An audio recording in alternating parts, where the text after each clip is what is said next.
La belle chose de se piquer d'un faux honneur d'être fidèle, de s'ensevelir pour toujours dans une passion et d'être mort dès sa jeunesse à toutes les autres beautés qui nous peuvent frapper les yeux.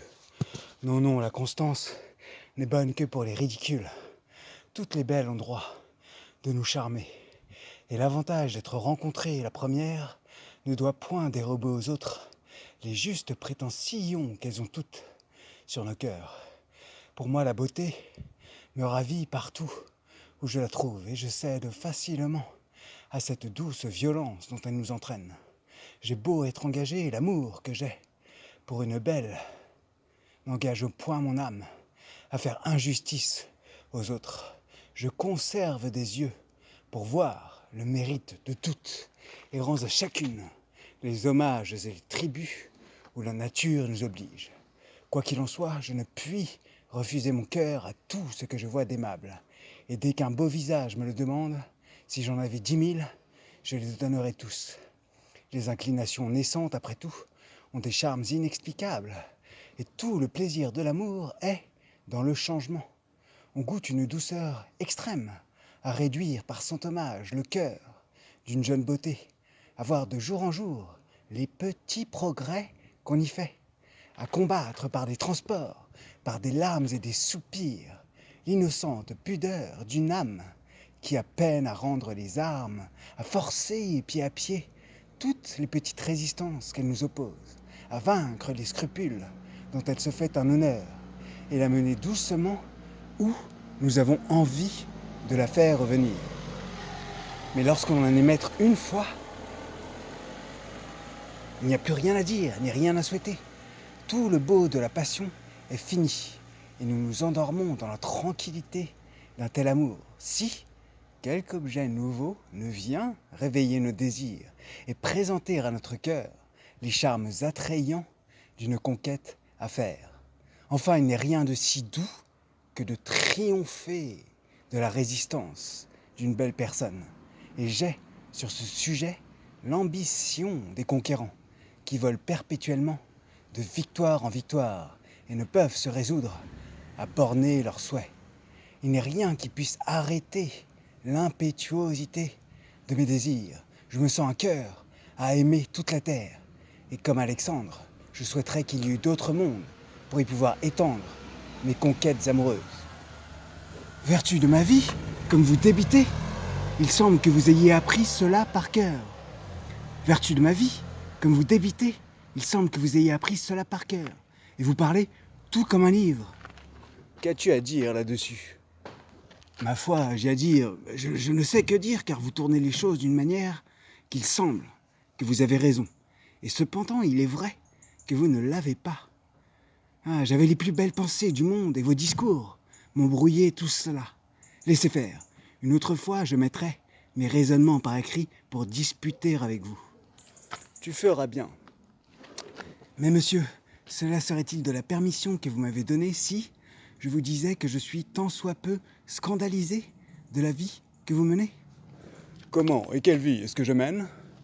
Ah, fort bonne, hein ? Mais par exemple, de vous voir tous les mois vous marier comme vous faites ? Y a-t-il rien de plus agréable ? Il est vrai, je conçois que cela est fort agréable et fort divertissant. Et je m'en accommoderais assez, moi, s'il n'y avait point de mal. Mais monsieur, se jouer ainsi d'un mystère sacré est... Va, c'est une affaire entre le ciel et moi. Et nous la démêlerons bien ensemble sans que tu t'en mettes en peine. Ma foi, monsieur, j'ai toujours ouï dire que c'est une méchante raillerie que de se railler du ciel, et que les libertins ne font jamais une bonne fin. Oh là, maître Sot, vous savez que je vous ai dit que je n'aime pas les faiseurs de remontrances. Je ne parle pas aussi à vous, Dieu m'en garde. Vous savez ce que vous faites, vous. Et si vous ne croyez rien, vous avez vos raisons. Mais il y a de certains petits impertinents dans le monde qui sont libertins sans savoir pourquoi, qui font les esprits forts parce qu'ils croient que cela leur sied bien. Et si j'avais à m'être comme cela, je lui dirais fort nettement, le regardant en face, « Osez-vous bien ainsi, vous jouer du ciel, et ne tremblez-vous point de vous moquer comme vous faites des choses les plus saintes ? C'est bien à vous, petit ver de terre, petit myrmidon que vous êtes. Je parle au maître que j'ai dit, hein. C'est bien à vous, à vouloir vous mêler, de tourner en raillerie ce que tous les hommes rêvèrent. Pensez-vous que pour être de qualité, pour avoir une perruque blonde et bien frisée, des plumes à votre chapeau, un habit bien doré et des rubans couleur de feu, ce n'est pas à vous que je parle, hein. C'est à l'autre. Pensez-vous, dis-je, que vous en soyez plus habile homme, que tout vous soit permis et qu'on ose vous dire vos vérités?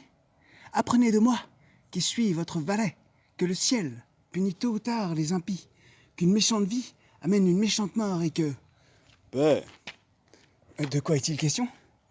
il est question de te dire qu'une beauté me tient au cœur et qu'entraîné par ses appâts, je l'ai suivie jusque dans cette ville.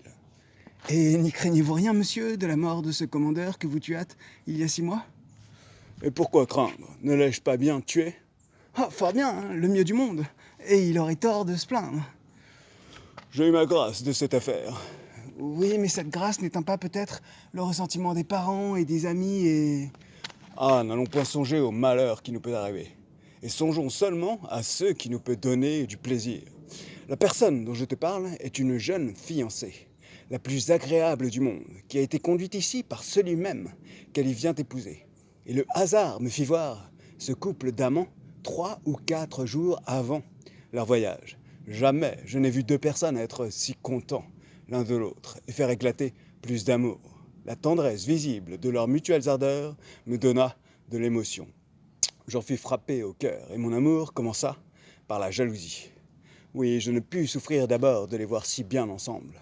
Le dépit alarma mes désirs et je me figurais un plaisir extrême à pouvoir troubler leur intelligence et rompre cet attachement dont la délicatesse de mon cœur se tenait offensée. Mais jusqu'ici, tous mes efforts ont été inutiles et j'ai recours au dernier remède. Sans en avoir rien dit, toutes choses sont préparées pour satisfaire mon amour. Et j'ai une petite barque et des gens avec quoi, fort facilement, je prétends enlever la belle. Ah, monsieur, Hein? c'est fort bien fait à vous et vous le prenez comme il faut. Il n'est rien de tel en ce monde que de se contenter. Ah, rencontre fâcheuse, traître, tu ne m'avais pas dit qu'elle était ici, elle-même. Prends soin. Monsieur, vous ne me l'avez pas demandé. Est-elle folle de n'avoir pas changé d'habit et de venir en ce lieu-ci avec son équipage de campagne? Me ferez-vous la grâce, donjon, de vouloir bien me reconnaître? Et puis-je au moins espérer que vous daigniez tourner le visage de ce côté? Madame, je vous avoue que je suis surpris et que je ne vous attendais pas ici.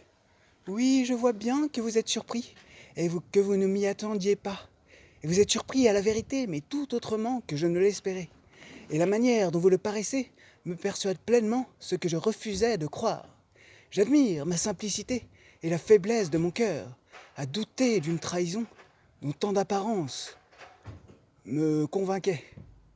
Mes justes soupçons chaque jour avaient beau me parler, je rejetais la voix qui vous rendait criminel à mes yeux, et j'écoutais avec plaisir 1000 chimères ridicules qui vous peignaient innocente à mon cœur. Mais enfin cet abord ne me permet plus de douter, et le coup d'œil qui m'a reçu m'apprend bien plus de choses que je ne voudrais en savoir. Je serais bien aise pourtant d'ouïr de votre bouche les raisons de votre départ. Parlez, donjon, et voyons de quel air vous saurez vous justifier. Madame, voilà Sganarelle qui sait pourquoi je suis parti. Ouais, monsieur, je n'en sais rien, s'il vous plaît. Eh bien, Sganarelle, parlez, il n'importe de qui j'apprenne les raisons de votre départ. Tu n'as rien à répondre. Vous moquez de moi, qu'est-ce que vous voulez que je dise? Eh bien, Sganarelle, parlez. Il n'importe de quelle bouche j'entende les excuses d'un départ si prompt.